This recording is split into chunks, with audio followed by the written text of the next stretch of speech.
Hello নমস্কার, welcome to it's by Madhulika, easy and tasty recipes by Madhulika. আমার রান্নাঘরে আপনাদের সকলকে স্বাগত। আজকে আমি বানাচ্ছি ঠাকুরবাড়ির একটি রান্না, ফিলিপিনি মুরগি কারি। এটি পূর্ণিমা ঠাকুরের রেসিপি। উনি লিখছেন যে ওনার ভাগ্নে বউয়ের হাতে উনি খেয়েছিলেন এই রান্নাটি, তার এত চমৎকার লেগেছিল যে কি করে জেনে উনি লিখে রেখেছিলেন। সেই রেসিপিটাই শেয়ার করছি আমি আপনাদের সাথে। আচ্ছা, কতখানি কি পরিমাণ উনি ইউজ করছি সেটা কিন্তু লেখা নেই, সেটা কিন্তু আন্দাজে দিয়ে করছি। আর আমার মনে হয়েছে যে উনি হয়তো রান্নাটি দেশি মুরগি দিয়ে করেছিলেন, আমি এটা ব্রয়লার মুরগি দিয়ে করছি, সেজন্য একটু একটু অন্যরকম হবে খেতে, কিন্তু খেতে দারুণ হয়। আমি মুরগির লেগ আর থাই পিস নিয়েছি 450 গ্রাম, 1.5 চা চামচ রসুন বাটা, 1 চা চামচ গোলমরিচ গুঁড়ো, নুন স্বাদ মতো, আমি এখানে 1 চা চামচই দিয়েছি, আর ভিনেগার 3 টেবিল চামচ দিয়ে আমি মাংসটাকে ম্যারিনেট করে রেখেছি। হাফ অ্যান আওয়ার ম্যারিনেট করে রেখেছি। আপনারা চাইলে 2-3 ঘন্টা ম্যারিনেট করতেই পারেন, খুব বেশি ম্যারিনেট করবেন না, ভিনেগার দিয়ে ম্যারিনেট করলে বেশিক্ষণ মাংসটা মনে হয় শক্ত হয়ে যায়।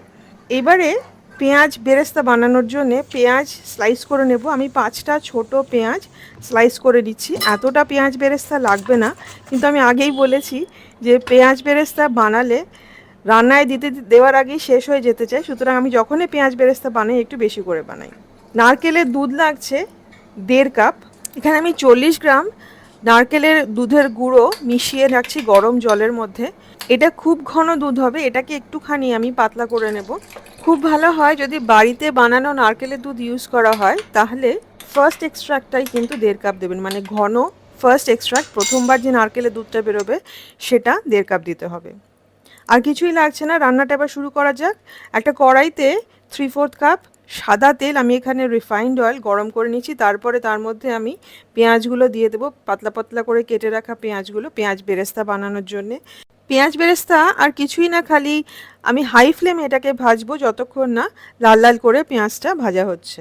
ঠিক এই রকম এইবারে তেল থেকে তুলে নিতে হবে ছেঁকে।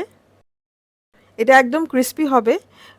পূর্ণিমা ঠাকুর বলেছেন যে রান্নার শেষে একদম মুচমুচে লাল লাল করে ভাজা পেঁয়াজ ছড়িয়ে রান্নাটি সার্ভ করতে, সেই জন্যেই এইভাবে ভেজে নেওয়া। কড়াইটা আমি তেলটা পুরো বার করে নিয়েছি এবং সেই কড়াইতেই আমি মাংসগুলো দিয়ে দিলাম ম্যারিনেট করা। রেসিপিতে লেখা আছে যে ডুবো জলে, মানে মাংসটা ডুবে যাবে অতটা জল দিয়েই কিন্তু রান্নাটা করতে হবে, কিন্তু আমার মনে হয়েছে যে দেশি মুরগি দিয়ে উনি যখন বানিয়েছেন তখন দেশি মুরগি সিদ্ধ হতে বেশি সময় লাগে বলে একদম ডুবো জলে উনি দিয়েছেন, কিন্তু এখানে অতটা জল আমি দিচ্ছি না, আমি এখানে 1 কাপ জল দিলাম। মাংসটা সিদ্ধ করে নেব 10 মিনিট বাদে, ঠিক এইরকম হবে। মাংসটা সিদ্ধ বসানোর আগে আমি আরও হাফ চা চামচ রসুন বাটা কিন্তু দিয়েছি, আমার মনে হয়েছে লাগবে। 10 মিনিট বাদে মাংসটাকে কিন্তু উল্টে দিতে হবে, জল কিন্তু এতটাই আছে। এইবারে আমি হাই ফ্লেমে ঢাকাটা খানিকটা খুলে রান্না করব 10 মিনিট। 10 মিনিট বাদে দেখুন জলটা কিন্তু পুরো শুকিয়ে গেছে এবং তেল বেরোতে শুরু করেছে, মাংসের মধ্যে যে তেল আছে সেটা বেরোতে শুরু করেছে। আমি এবারে দিয়ে দেবো মাখন 1 চা চামচ, দিয়ে মাংসটাকে লাল লাল করে ভেজে নেব।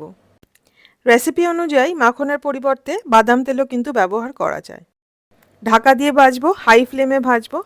5 মিনিট বাদে ঢাকা খুলে মাংসের টুকরোগুলোকে উল্টে দেব। ঠিক এইরকম দেখুন, খুব সুন্দর একটা গোল্ডেন ব্রাউন কালার এসেছে। খুব বেশি লাল লাল করে ভাজবেন না, তাহলে কিন্তু মাংসটা ছিবড়ে হয়ে যাবে। আবার 4-5 মিনিট ঢেকে হাই ফ্লেমে এটাকে ভেজে নেব।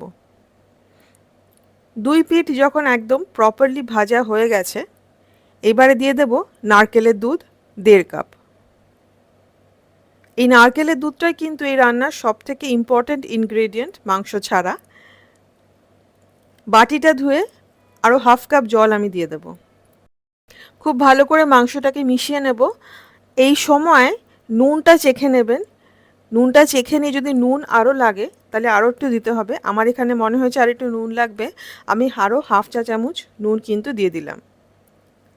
আর দিয়ে দেবো চিনি হাফ চা চামচ, এটা আপনারা স্বাদ মতো দেবেন। যদি মিষ্টি বেশি খান একটু মিষ্টি বেশি দিলেও হয়, সেটাও কিন্তু খেতে যথেষ্ট ভালো লাগে। আমি এখানে আমার পছন্দ মতো দিলাম। খানিকটা পেঁয়াজ বেরেস্তা উপর দিয়ে ছড়িয়ে দেব। 1/4 কাপের মতো পেঁয়াজ বেরেস্তা উপর দিয়ে ছড়িয়ে দিলাম, 1 মুঠ। খুব ভালো করে মিশিয়ে নিয়ে মাংসটাকে এবারে একদম নিভু আঁচে রান্না করব 5 মিনিট। মাংস কিন্তু পুরোপুরি সিদ্ধ হয়ে গেছে। নারকেলের দুধ এবং অন্য সমস্ত ফ্লেভার ওর মধ্যে যাবে এবারে, সেইটুকু সময় দেওয়া।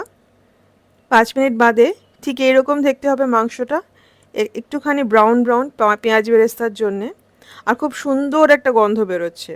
মাংস কিন্তু একদম সিদ্ধ হয়ে গেছে। ফিলিপিনি মুরগির কারি একদম রেডি টু সার্ভ। খেতে কিন্তু খুব ভালো হয়। গরম ভাতের সাথে খেতে এটা সবথেকে বেশি ভালো লাগে। সাদা পোলাওয়ের সাথেও সার্ভ করতে পারেন। এতটাই সহজ এই রান্নাটা, কিন্তু খেতে অত্যন্ত সুস্বাদু।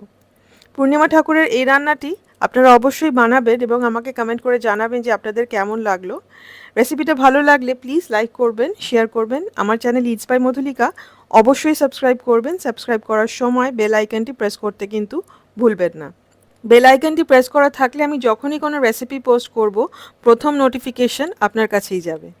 আমি এখন মাংসটা সার্ভ করার সময় উপর দিয়ে খানিকটা পেঁয়াজ বেরেস্তা ছড়িয়ে দিচ্ছি। যখন আমি ভাতের সাথে মাংসটা সার্ভ করি তখনও একটা বাটিতে আলাদা করে পেঁয়াজ বেরেস্তা রেখে দিই, মুচমুচে করে ভাজা। যার যতটা পছন্দ পেঁয়াজ বেরেস্তা ছড়িয়ে ঝোলটা ভাত দিয়ে মেখে খায় বা পোলাও দিয়ে মেখে খায়, খেতে কিন্তু ভীষণ ভালো লাগে। আপনারা এই রেসিপিটা কিন্তু অবশ্যই ট্রাই করবেন, আমার অন্যান্য রেসিপিও ট্রাই করবেন। খুব ভালো থাকবেন, ভালো ভালো রান্না করবেন। দেখা হবে খুব শিগগিরই একটা নতুন রেসিপি নিয়ে। Happy cooking. Thank you.